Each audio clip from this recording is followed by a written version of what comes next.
Alright, what's up J4K? This is another video. I'm going over more of the narratives that are in the Rosemont public safety files that can be found online. I'll drop the links in the description. And on this video, I'm not trying to solve the case or prove who did what to Kenneka. I am simply pointing out that the Rosemont Public Safety Department did an absolutely poor job in their investigation in an effort to get the case reopened officially, and hopefully the FBI, the Federal Bureau of Investigators, can step in. So what we are going to go through now is a narrative provided by Cocky. And I'm just going to skim through it because I know like we've been through this so many times. But I'm gonna make my point, okay? So September 22nd, 2017, they conducted a phone interview with Cocky. He was in Green Bay, Wisconsin, where he resides. Okay? He's not in the area. He says he was invited to a party. He knew people from his old neighborhood. Okay. He arrived about 3 a.m., 2:45 to 3 a.m., which we know is around the time that Kenneka went missing. He was with, and we've heard these names, Woods, Max, and other vice lords, okay? He drove the group in his brown 2004 Chrysler Town and Country van. He didn't have registration at the time. All right. So he goes in, says they're having a good time. It's no bullshit. It's all love. Everybody's drunk and high, etc., etc. He leaves about an hour or an hour and a half later, according to him. Says the time might be off. He was intoxicated, even though he just said he's the driver, but okay. This is the part I highlighted.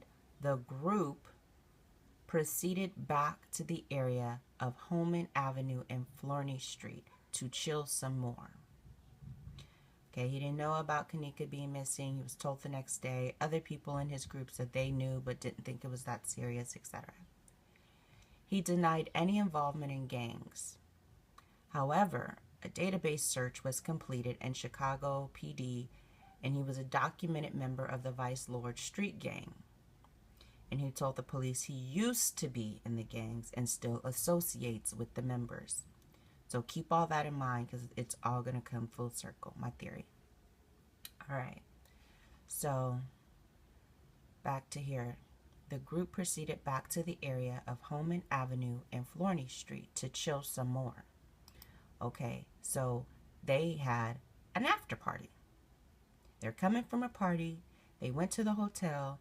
And I guess that wasn't enough. They wanted to chill some more. They had a little after party on Holman and Florney Street. Okay, I had some pop-ups. Let me close this. Okay, so let's go to Holman and Florney Street.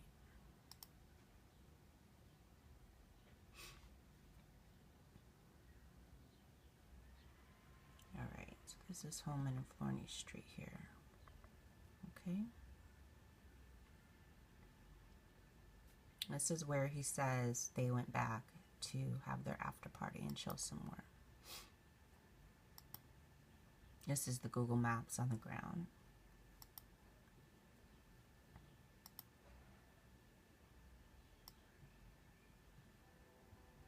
Okay, this is the corner.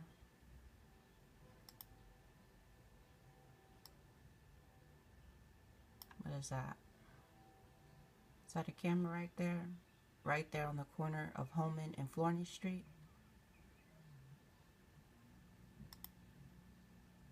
Right here?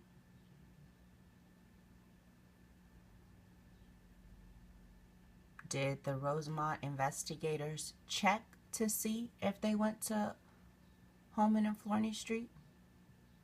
Because there's a camera right here. He said he was in what? A 2004 brown Chrysler Town and Country van?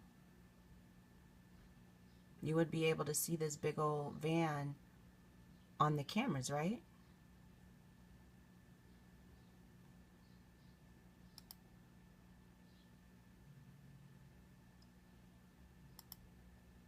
All right. It's just they didn't go all the way with this. They did such a shitty job. It's not funny, but yeah. Okay, so one more thing. We know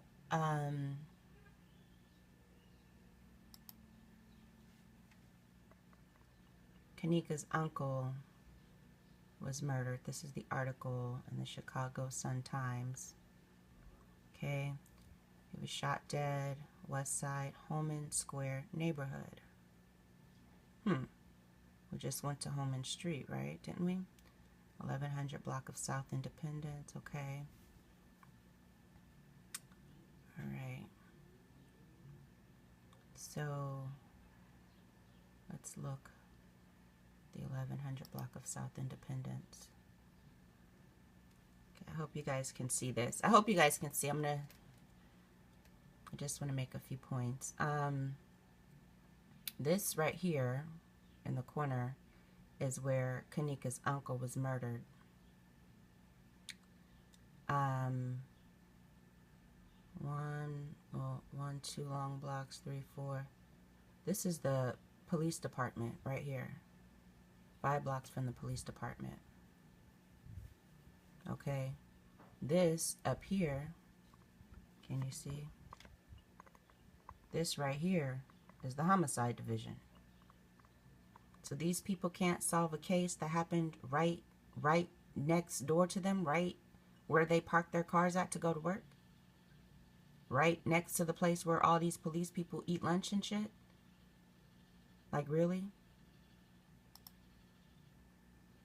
Really? This is where he was murdered.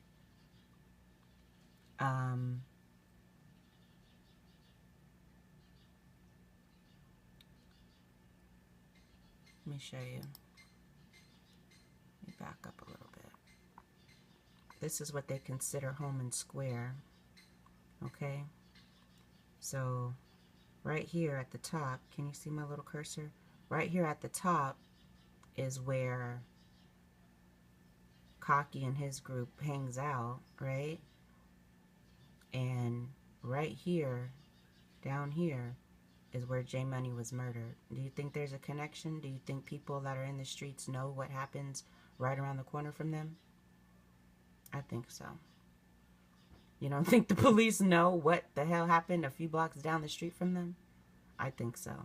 The homicide division don't know if they was really hanging out right here, what, 2, 3 blocks from them? They don't know. The homicide division doesn't know.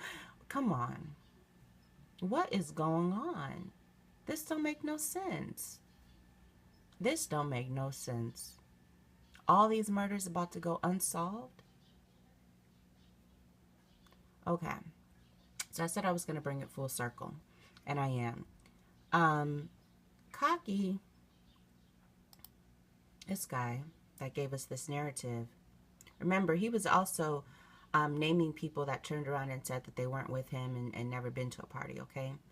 I believe that, and this is just a theory, I'm not 100% committed to this, but Cocky may have been used. He may have been used by his old friends in his old neighborhood because he's working now, he's moved away. You know, sometimes when people are committing crimes, they don't tell everybody involved. The driver may not know what the hell is going on. Do you understand? So they may have used him to drive down from Wisconsin and be the ride to this party. It's just kind of suspicious that they arrived extremely late, just in time for Kanika to go missing, and then bounced, and then went to chill some more. Do you understand? So he may not have knowledge of what everybody in his van was preparing to do because they're in the neighborhood. He's not a part of that anymore. He was just coming to have a good time, it sounds like, you know? And out of everybody in this little van, he was the one that seemed most cooperative. Okay? So It's not on him to investigate his friends. It's not on me. It's on the police.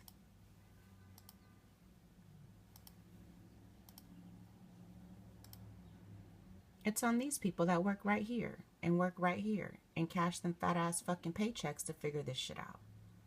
This is their job. And when we voice our concern and we, have tried to demonstrate to the FBI, who's supposed to be the top investigators in the country, what's going on and how poorly they did on this, for them to turn around and tell us no is just a big, big, big slap in the face. It's a big slap in the face. And I can't believe that they have the nerve to still ask the people of Chicago for their tax dollars. I mean, that's shameful, You could put your money together and get your own little security squad for this little square right here, So that's all I have to say. I don't want to start rambling, you know how I do, but I just want to point out that there's so many clues in this Rosemont case files that need to be followed up on. If he says he went to Holman Avenue at Florney Street, if you're a detective, why can't you get this camera and see if he was really there? See if he really left the party when he says he left the party. See who was in the van. See if people that were in the van lied about being with him that night. I mean, there's just, was women with him? Like, who all? I mean, there's just so many things that need to be validated and verified. And I'm sorry, but you can't miss this big old van in the camera. You would be easily able to narrow it down. It's not like it's just so much high traffic at 4 a.m. in the morning. There's only a few cars traveling down this dangerous neighborhood at that time of night. So, I just want to point that out. I'm not going to get myself all worked up about this, but the Rosemont Police Department, they didn't go all the way. They didn't do a thorough job. And there's so much missing from these files. I don't know how did just a few people's lives get into these Rosemont files, but everybody else's lives didn't.